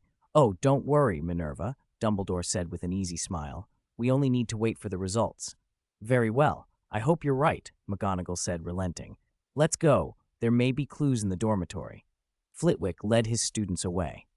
By this point, most pupils without lessons had gathered at the pitch. The excitement rivaled that of an actual Quidditch match. News of the broom's explosion had swept through the school, and students clustered in animated groups, swapping theories and gossip. Scott and the others followed behind Flitwick, moving through the crowd like celebrities in a cheerful procession. "Hey, Roger!" Fred and George Weasley squeezed forward, grinning wildly. "How lucky that broom didn't blow up your backside," Fred yelled. "Hey!" Roger glared, furious. "Don't tell me that was your prank." "Of course it wasn't us," George feigned innocence. "If it were," Fred stroked his chin theatrically, eyes alight, "we wouldn't have had the broom smoke. No, if it blew up, it would have coincidentally taken your pants with it." "Exactly," Fred gave a thumbs up. "Brilliant idea, thanks, Roger." "You two gloating bastards." Roger spat and stalked off, fed up. Eddie, who'd been threading through the crowd, laughed and elbowed Roger. "Looks like you'll have to buy a new broom, mate." "Maybe that's for the best," Roger replied wryly. "Saves me the bother of asking my dad for galleons." "What will you get?" Eddie teased. "A Firebolt 2001? "I don't think my dad's that generous," Roger answered, and the two of them fell into easy banter, spirits somewhat lifted despite the ruined broom. 33. Shameless Lockhart, Miss Grey. Under Professor Flitwick's lead, Scott and the others climbed back up to Ravenclaw Tower. Halfway up the spiral staircase, they found Professor Lockhart standing, immaculate as always, just outside the common room door. "Oh, bloody hell," Roger muttered under his breath. "You're back, Phileas." Lockhart's face brightened as soon as he saw them. He turned a dazzling smile on Flitwick. "I felt duty calling. I knew someone here would need an expert in defending against the dark arts. Nobody handles this sort of thing better than I do, you know, so I thought I'd wait here in case my services were required." He lifted his chin, as if he expected Flitwick to beg for help. Flitwick, already irritable from the string of accidents among Ravenclaw students these last 2 days, looked as though he'd trodden on something foul. He could no longer hide his annoyance at Lockhart. "This is an internal matter for Ravenclaw," he said coldly. "I am head of house, Phileas Flitwick, and Dumbledore has entrusted this to me." "Don't be like that, Phileas," Lockhart protested, his smile briefly faltering before he forced it back on. "Have you forgotten? I'm a Ravenclaw alumnus myself." "You were," Flitwick replied, looking up at him, "but not now." Before Lockhart could reply, Flitwick added, "Your help is unnecessary. The Ravenclaw common room is entered only by its students and the head of house." Despite his height, Lockhart visibly deflated under Flitwick's quiet authority. He straightened, then conceded with a showman's flourish. "Very well. You are right, Phileas. We shouldn't break tradition." A whisper behind them. Eddie, grinning, gave them something else to smirk about. "Madame Pomfrey went in yesterday," he murmured. Half the students couldn't suppress smiles at the thought. Lockhart, still angling for attention, couldn't resist one more grandiose offer. "If you do need me, of course, do call. A recipient of the Order of Merlin, 3rd class, and an honorary member of the Anti-Dark Arts League is always at your service." He made an exaggerated bow and retreated under Flitwick's increasing impatience. As he passed Scott, he paused and leaned in. "Oh, Trollope, you were magnificent today. Quite the show-stealer. But there's always room to improve. Perhaps you'd like some guidance from a seasoned professional someday?" Scott looked at him, expression flat. Lockhart's amiable mask drooped, and he hurried off. Scott watched him go with faint amusement at his audacity. He actually called himself an expert in front of Professor Flitwick. Roger snapped. "That's nothing. He did all sorts of attention-seeking things as a student," Eddie said, puffing up with the smugness of someone in possession of gossip. The others were less interested in Lockhart's past, however. Scott nudged Roger. "Come on, the common room door's open." "Fine, we'll talk about that later," Eddie said, reluctantly following. Inside the common room, Flitwick spotted the Grey Lady drifting among the shelves of the library. "The Grey Lady," he greeted politely. "Phileas?" The Grey Lady turned slowly from where she had been perusing a book. Her face was the usual pale, detached thing, though a flicker of curiosity passed through her eyes. "Has something happened?" Flitwick explained what they'd found at the Quidditch pitch. The Grey Lady listened, expression unruffled. "I know what you want to ask," she said finally. "No, no one from outside the school has entered here." Roger leaned forward, hopeful. Did you see anyone go into our dormitory?" "I do not concern myself with the boys' dormitories," she said, coolly dismissive. "No. Now, if you'll excuse me, I'm going to continue reading." "All right, don't bother the Grey Lady anymore," Flitwick said with a weary wave to the assembled Ravenclaws. "Everyone else, disperse." They stayed rooted where they were. "Fine, you can wait here for the results, but don't all crowd into Davis's dormitory," Flitwick added, sighing. Then he turned to Roger. "Davis, take me to your dormitory." "Right this way, Professor." Roger led the way up the stairs to the boys' sleeping quarters, Flitwick following closely. Scott and his roommates trailed behind. Captain Bruce held back the rest of the Quidditch team until they could be orderly as they followed. Scott walked last. As he stepped onto the stair, he glanced back and locked eyes with Jacob, who was standing alone by a window. Jacob looked away quickly. Scott curved his lips, then went up the steps. "I did go back to the dorm before the match," Scott told them once they were moving. "I only put my books down in a hurry and left. I didn't see anything odd."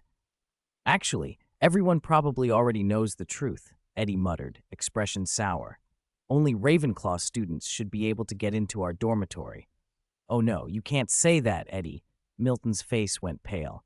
He looked as if the idea was scraping at some deep, uncomfortable place. Maybe someone slipped in when the Gray Lady wasn't watching. The riddle of the eagle knocker. It's not that hard, is it? Accept reality, Milton, Eddie said, as if that finished the matter. They reached Roger's cubby in the dormitory. Flitwick, with all the thoroughness that had been missing from Lockhart's offer, went straight to the rectangular wooden box Roger used for his Quidditch gear.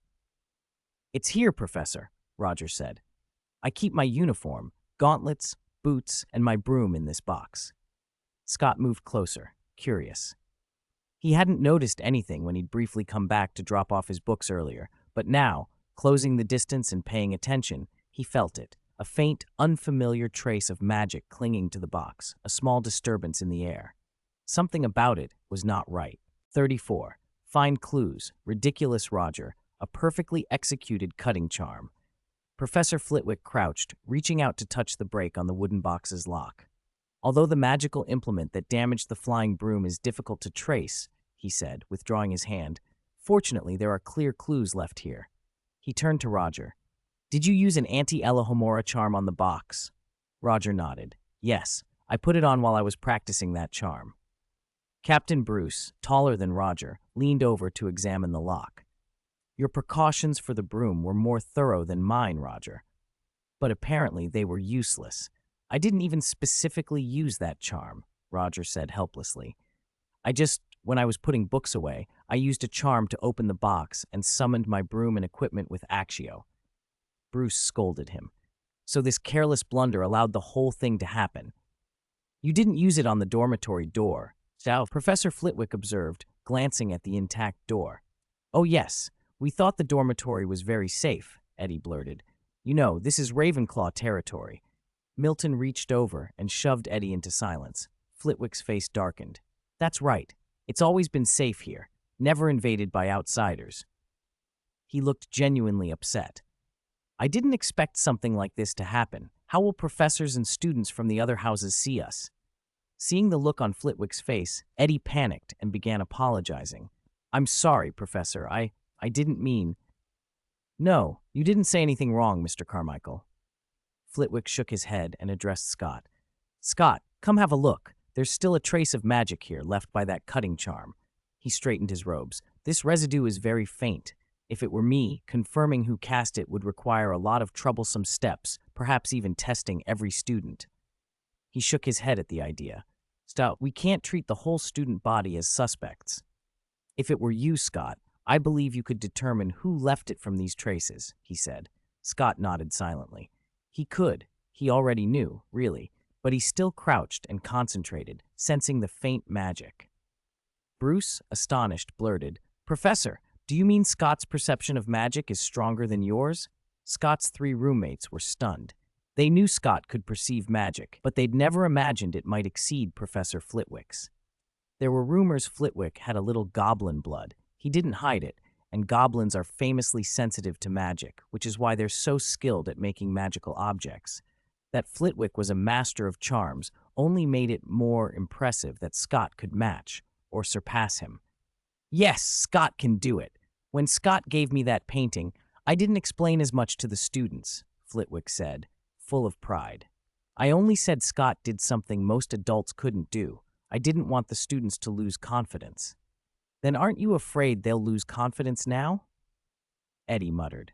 "I know you won't." Flitwick smiled faintly. "You're all good friends of Scott's, aren't you? I'm sure you'll be proud of him." Scott stood, turned, and the others clamored. "Of course we are. We're proud of him." They laughed, and though Scott already knew the culprit, he checked the residue a little longer. Finally, he stood. "Professor, I think I've identified the culprit."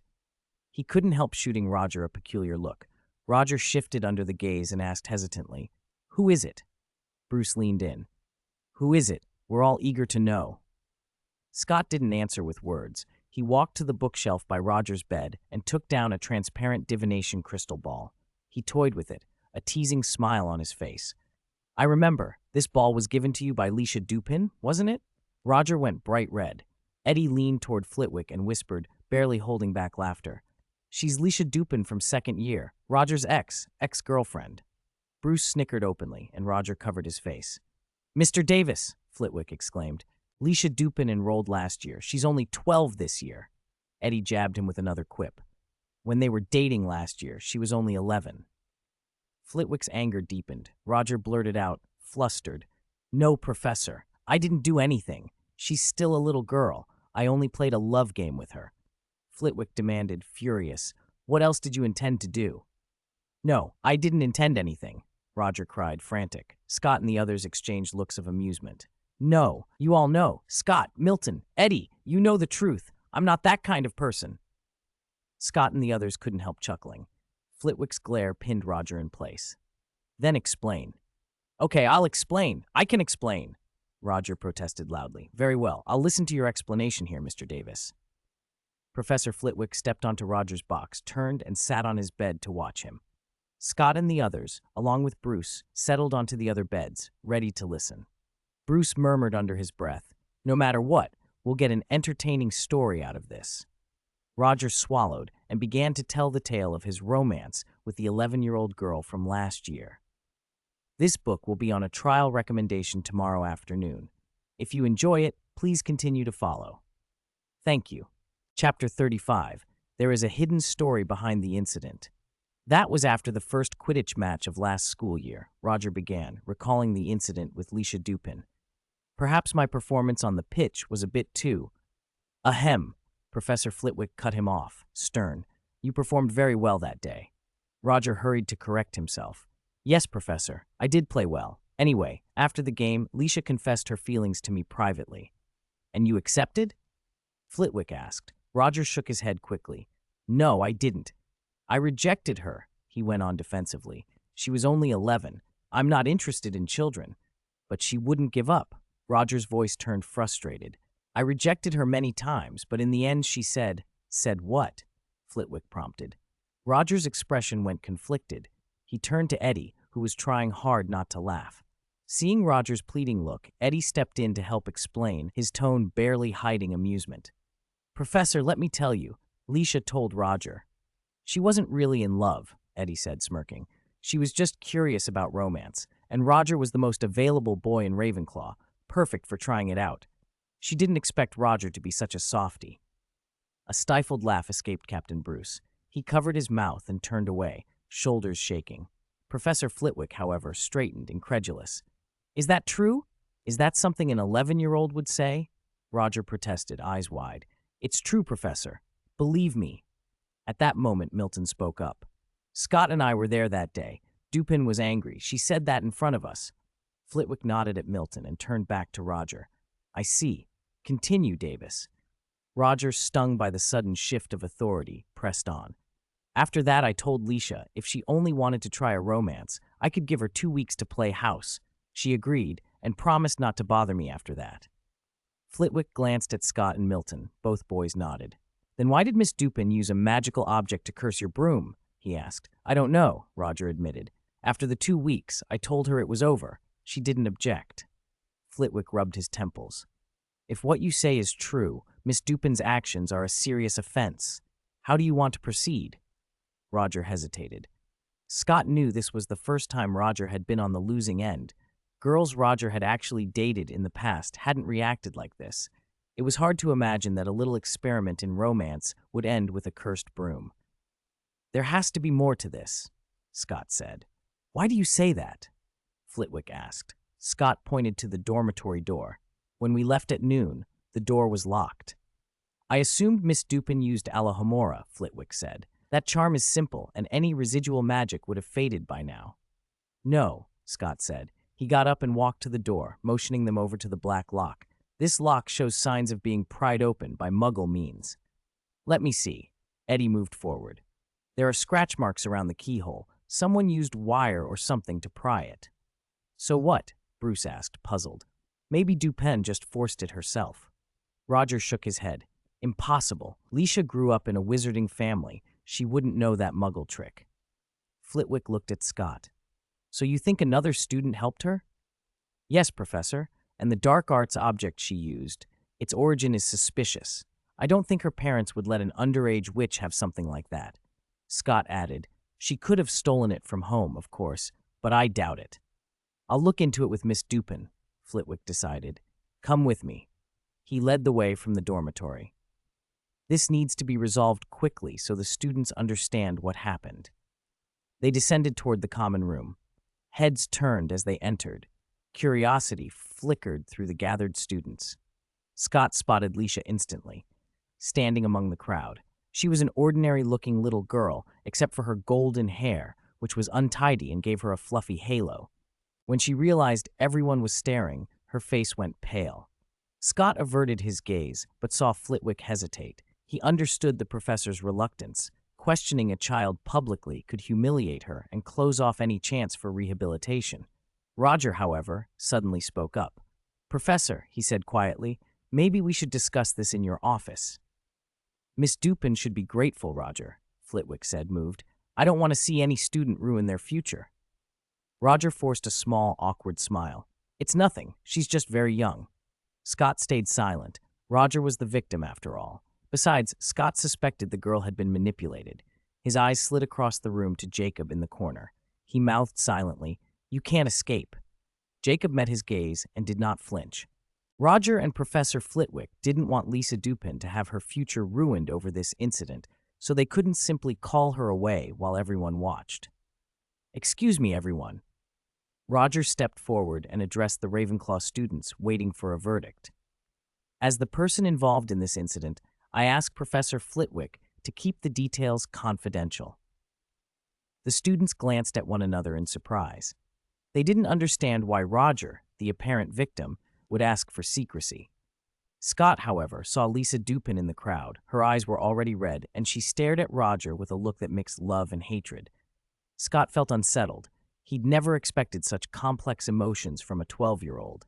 It felt precocious. Chambers, who still looked shaken from being chased across the pitch by the broom, stepped forward and snapped. "No, you have no right to do this, Roger. That blasted broom chased me halfway down the pitch." The rest of the Quidditch team murmured their agreement.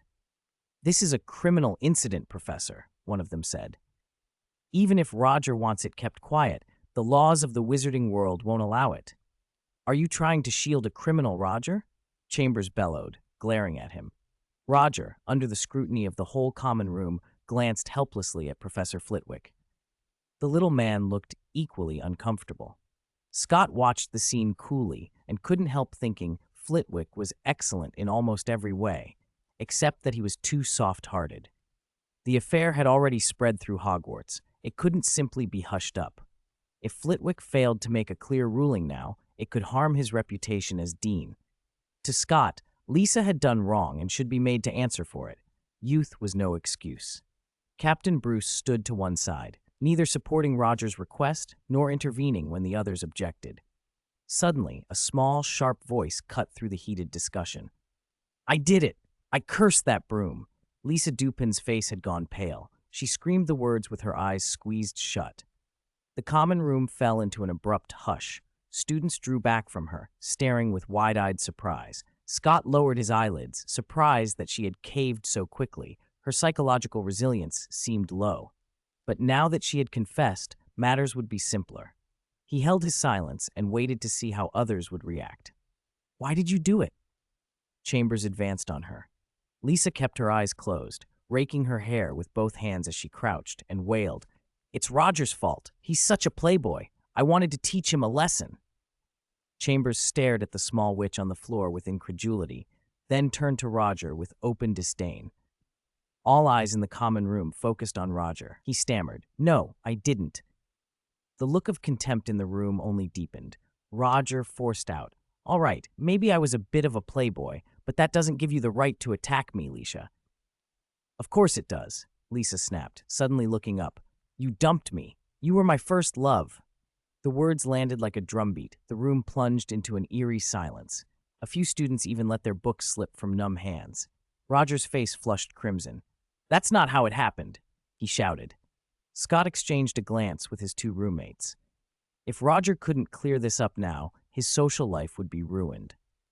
Roger hurried down the stairs. People stepped aside, making him a clear path to Lisa. "Lisa," he pleaded, anxious, "you told me you weren't really in love, that you just wanted to try what it felt like. You said it was only a game, and I went along with it." I spent 2 weeks playing at being your boyfriend. Yes, that's what I said at first, Lisa murmured, wiping her tears.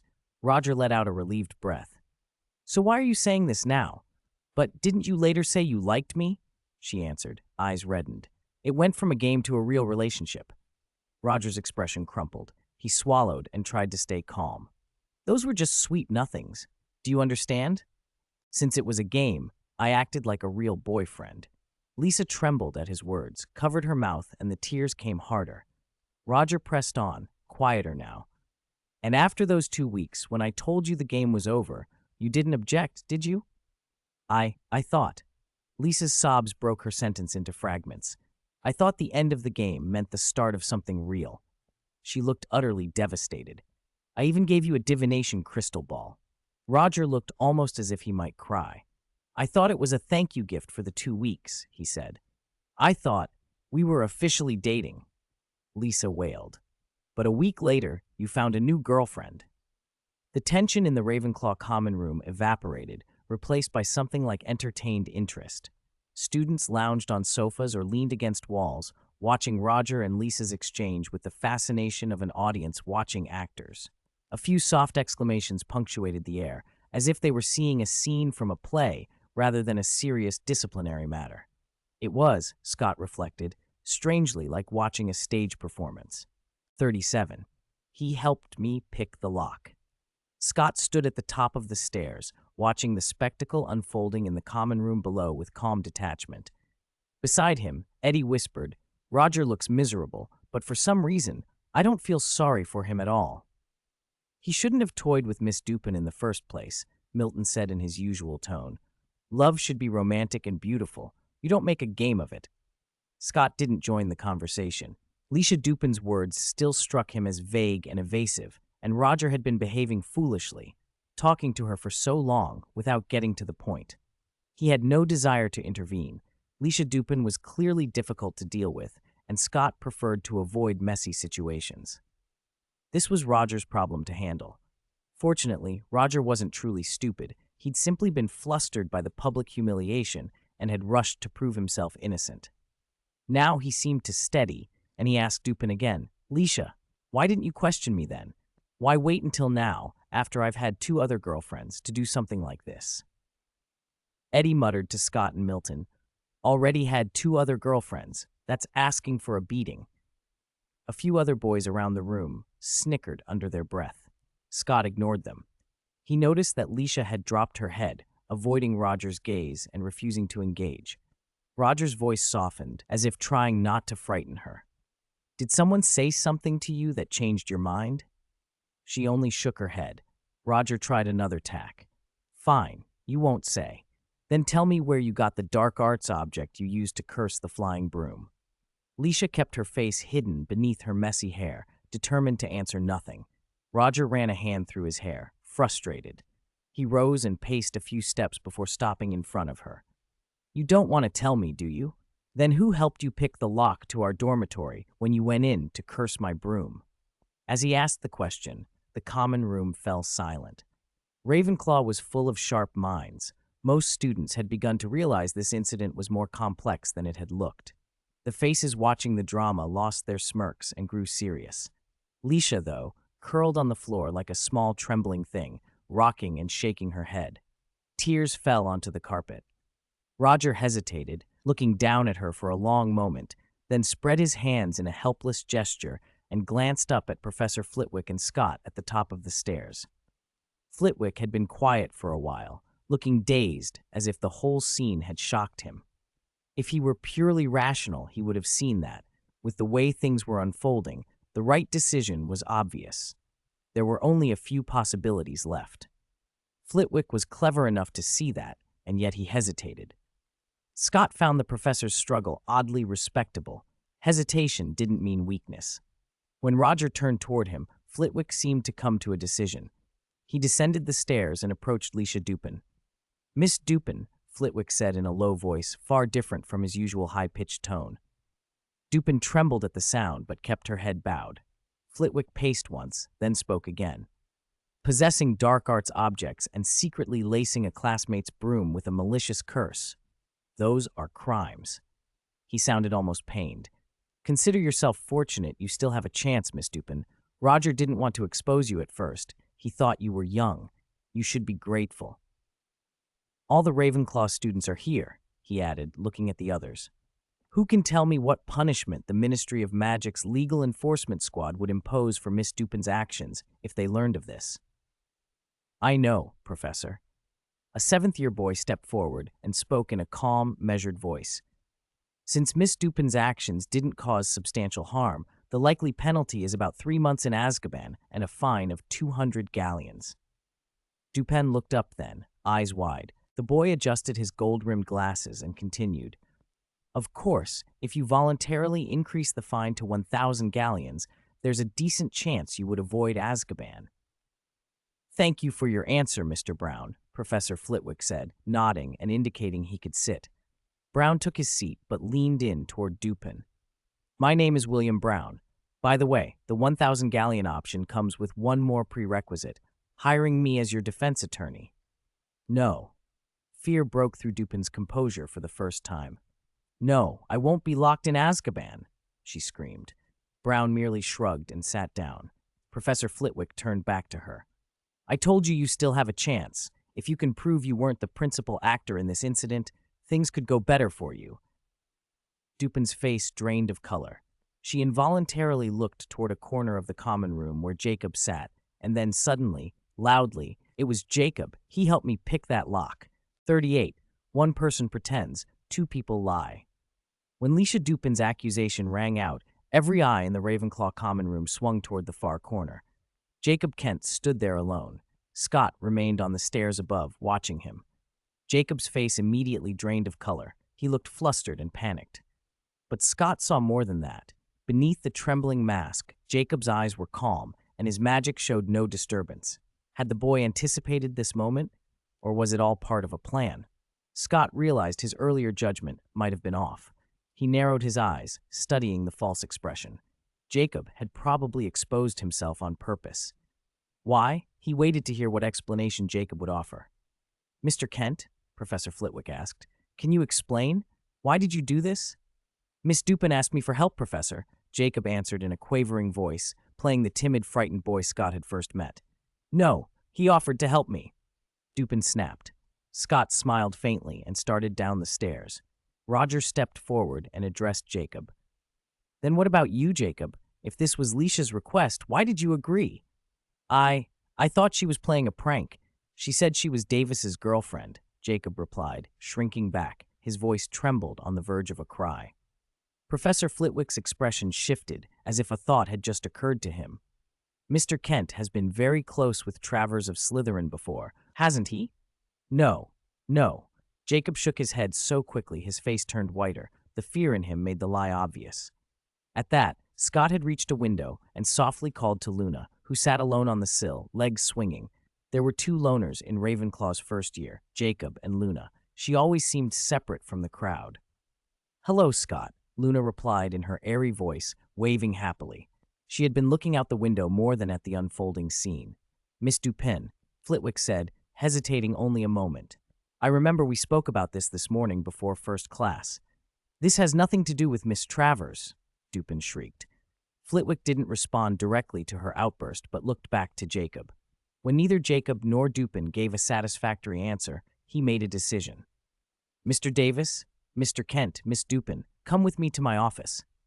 Scott read something from Flitwick's tone. The professors were treating the matter of Travers's connections more seriously than he'd expected. In a way, Travers's network might be more unsettling than Lord Voldemort's. Unlike the Death Eaters, who were mostly Slytherin, Travers's circle appeared to reach into other houses, even beyond Gryffindor. Scott admitted to himself that was only a guess, but Flitwick's solemnity reinforced it. Once the teachers escorted the 3 students away, the Ravenclaw common room quietly returned to its usual calm. Ravenclaws were rarely drawn far from their studies. They watched briefly and then dispersed, except for a few, like Eddie. When Professor Flitwick and the others had left, Eddie and Milton came down the stairs. Eddie's eyes glittered with gossip. Scott, how did Miss Poisondoll get mixed up in this? What's actually going on? Do you know? You should find out for yourself, Eddie. Scott said with a knowing smile. That's the fun of it, isn't it? Oh, I will.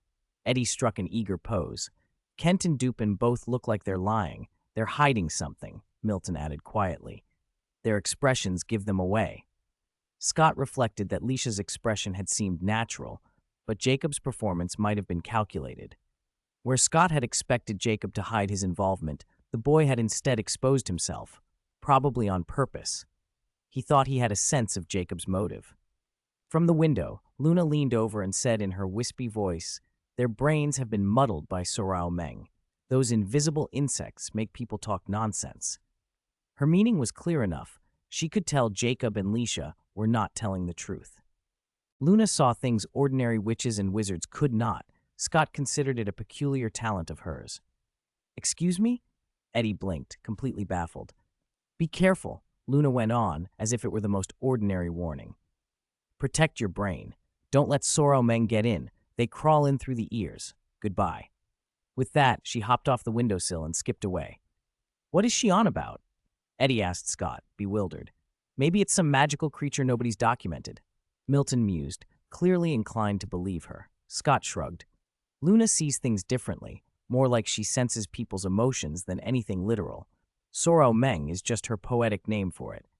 If it's not real insects, why does she say it so seriously?" Eddie grumbled. "Because she believes it," Scott replied. In the Ravenclaw common room, Scott and his two roommates still stood by the window. "Do you think Dupin will really be sent to Azkaban?" Milton asked Scott and Eddie. "No, Milton," Scott said with a smile. "Didn't Mr. Brown say that, since no substantial harm was done, Miss Dupin could avoid Azkaban if she or her family paid enough galleons?" Eddie added, "Obviously Dupin's family won't let her actually go to Azkaban. They have the means to stop that." "Is the Dupin surname pure blood?" Milton asked. Scott glanced at Eddie. Eddie, who never failed on gossip, answered smoothly, "Of course not. They're a newly established wizarding family, but they've been trying to cozy up to the purebloods." "A newly established wizarding family trying to get close to the purebloods?" Scott said, half amused. "Most of those new families were probably muggles or half-bloods a few generations ago. I can't imagine stubborn purebloods accepting them easily." "You're right, Scott," Eddie laughed. "But some of these seeking families really do dream about marrying into pureblood lines. They think it's," he made air quotes with both hands, "a way to improve their bloodline." A look of genuine disdain crept across Scott's face at the idea. Milton, who had been quiet, suddenly spoke up with a sharper tone. "Those emerging families actually intermarry among themselves," he said stiffly. "Now they look down on the new Muggle or half-blood wizards, the same way purebloods look down on them." Milton's expression hardened. After several generations of intermarriage, they start to call themselves true purebloods. In reality, they're just a bunch of outcasts who never quite fit in. Scott and Eddie hadn't expected such blunt sarcasm from Milton. Milton's contempt was so cutting that Roger joked once it was a sort of magic, and his words now were unusually sharp. They suspected it was tied to his family, so they didn't press. Milton, sensitive and quick to recover, gave them a small smile and volunteered. "My father was born into one of those families. Because he married my mother, who's a Muggle, my grandfather has always despised us." Scott worried for a moment that Milton might start crying, but Milton shrugged it off with a resilience that surprised them. He even joked, "Luckily our family tree's so short, they couldn't fill a palm-sized parchment, so getting disowned isn't much of a worry." The topic was awkward, and for a beat no one knew what to say, until a silver bird appeared and broke the silence.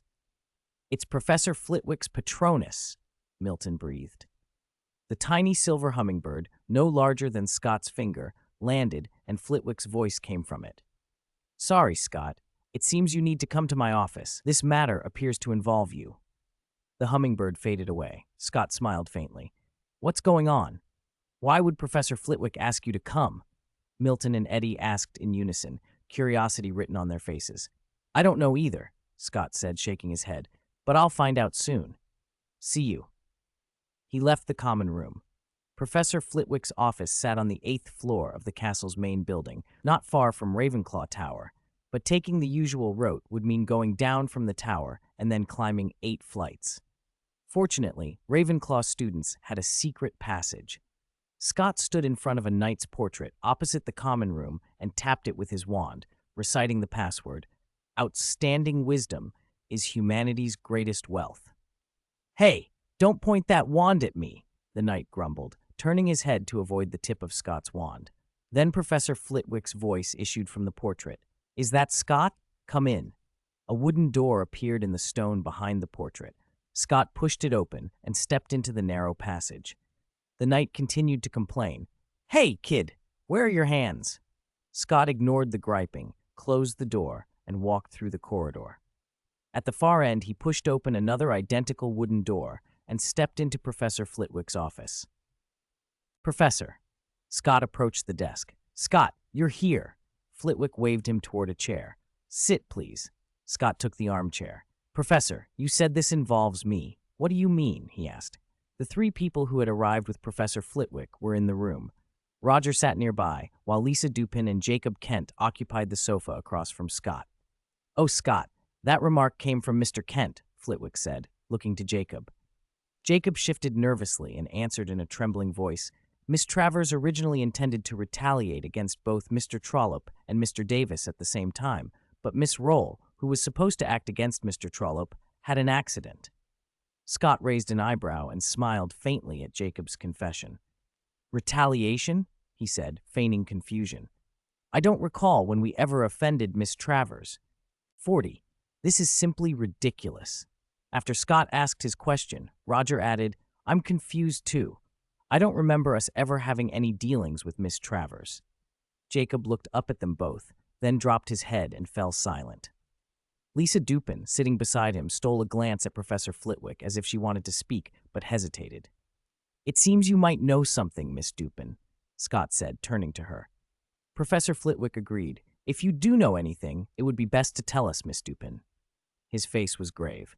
"And you as well, Mr. Kent. Only by knowing the whole truth can I decide what, if any, punishment is deserved." Lisa flinched. Uneasily, she said, "She, Miss Travers, told us not to get involved in Jacob's affairs, and she looked at him as if he were beneath her." "So that's what happened." Scott nodded slowly. He rose and bowed slightly to Professor Flitwick. "Please wait, Professor. I want to ask Jacob a few questions." Flitwick nodded and made a polite hand gesture. Scott smiled gratefully and sat back down. "Jacob, I hope you'll answer me honestly. What really happened on the night of the welcome feast? And why did you later associate with Travers and Roll?" It starts with a trip to Diagon Alley before school began," Jacob said, keeping his head lowered. He began to tell the story, his voice breaking with intermittent sobs but clear enough. He had met Jasmine Travers in Diagon Alley during the summer. He'd bought a box of ice cream at Florian Fortescue's and accidentally spilled it on Travers in the crowd. "I apologized right away," Jacob said. She smiled and said it was fine. Professor McGonagall was there too. She helped clean Travers's clothes with magic. To Jacob, it had been a small, forgettable incident. He never expected to see Travers again on the Hogwarts Express before term started. This time, however, there was no friendliness in her manner.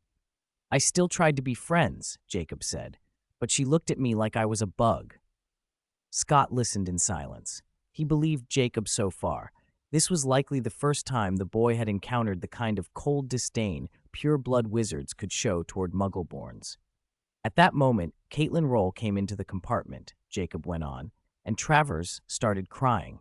She told Roll that I was bullying her. Roll wouldn't listen to me, and she kicked me out of the compartment. "So what happened at the welcome feast," Scott said, "is that Roll, deceived by Travers, later staged her fall down the spiral staircase to frame you." "Exactly." Jacob looked up, eyes burning. "No matter how I explained, no one believed me. They even kicked me out of the dormitory." Professor Flitwick sighed. "Several prefects reported the incident to me. Miss Chang suggested it might have been an accident." "What happened after that?" Scott pressed. "Why did you keep associating with them later?" Roger chimed in. "We saw you walking with them more than once. Scott called you several times, and you never came over." "I didn't dare," Jacob cried. "Travers said, she said if I didn't do as she told her house elf could find my family in the Muggle world." "That's outrageous," Roger blurted. Flitwick slammed his hand on the table. She threatened you?